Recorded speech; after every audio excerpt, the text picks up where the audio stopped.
म चाहिँ दीपक अधिकारी पर्वत जिल्ला फलेवास नगरपालिका 1 कार्कीनेटाबाट बोलिरहेको छु। म अहिले दशैंमा चाडबाड घरमा मनाउने क्रममा यसो गाउँमा आएर सबैसित भेटघाट गरौँ भन्ने क्रममा म पर्वत जिल्लाको फलेवास नगरपालिका 1 कार्कीनेटाको भुजुल स्वारा भन्ने ठाउँमा आइपुगेको छु र यहाँनिर आउँदाखेरि धेरै पुरानो एउटा किम्बदन्तीमा रहेको एउटा चाहिँ ढुङ्गामा कुँदिएको मूर्ति मैले देख्ने बित्तिकै यसको संरक्षण गर्नुपर्छ।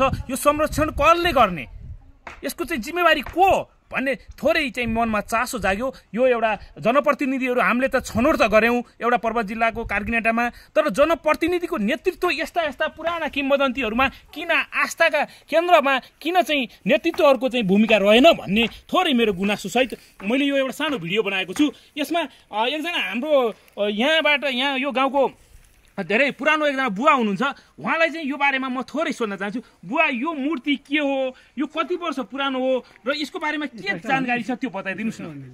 यसमा त अब 100 वर्षमा बा मरेर गए। हजुर, तर बा मर्दा पनि तिले मुखियाले भने कि हामीले बनाएको हो त भनेर उनले भन्नु। त्यो अघि तिले मुखिया मेरा जीवा, हजुर, बाउको नाम चन्द्रबहादुर हो। हजुर हजुर। तर यो मैले जानिनँ। अहिले हजुर कति वर्षको हुनुभयो? म 2 साले। 2 साले भनेपछि हजुर 80 वर्ष। 80। अहिले 80 वर्षको हुनुभयो, अहिले 82 सालमा छौँ हामी।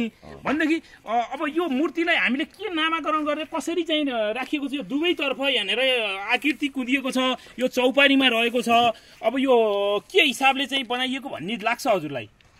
यो यस्तै भगवान्कै लेखौँ भनेर उनले राखे।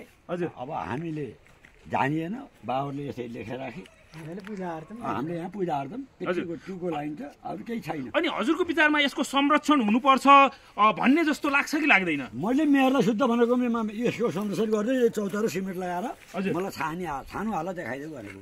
हजुर, म मरे पनि यो त्यही त मलाई पनि लागेको कुरा। यो चाहिँ हाम्रो फलेवास नगरपालिकामा वडा अध्यक्ष अहिले जनप्रतिनिधिको रूपमा चोलाकान्त पाध्याय हुनुहुन्छ भने र पहिला केही वर्ष पहिला हामीले चाहिँ अघिल्लो चुनावबाट हाम्रो पर्वत जिल्ला कार्कीनेटाकै एकजना फलेवास नगरपालिकाको मेयर हामीले चुनेर पठाएका थियौँ। उहाँलाई पनि बुवाले भनेको गुनासो गर्नुभएको छ। अब कसैको ध्यान जाओस्, कसैले पनि यस्ता हाम्रो पर्वत जिल्लामा रहेका एउटा कार्कीनेटामा मात्रै नभए अन्य क्षेत्रमा रहेका यस्ता पुराना किम्बदन्तीका चिजहरू एउटा संरक्षण भएर रहोस् भन्ने चाहिँ मनसायले यो सानो भिडियो क्लिप बनाएको छु। यसमा सम्पूर्ण चाहिँ कार्कीनेटावासीको ध्यान जाओस् भन्ने मैले एउटा राय राख्न चाहन्छु र बुवाको पनि केही भनाइ छ भने राखिदिनुहोस्। अझै मैले यसमा आज 7-8 दिन भयो एक फेरि यसलाई पनि लिएर गएर सिमेन्ट लाइदिनुहोस् प्रभु, म त्यहाँ स्वर्गमा जान्छु भनेर भनिराखेको मेयरलाई पनि अध्यक्षलाई पनि यो एउटा बनाइदिनुहोस् न भन्ने मेरो धारणा त्यति। हस्, यो सबैको धारणा, यो गाउँको धारणा सबैको त्यही रहेको छ।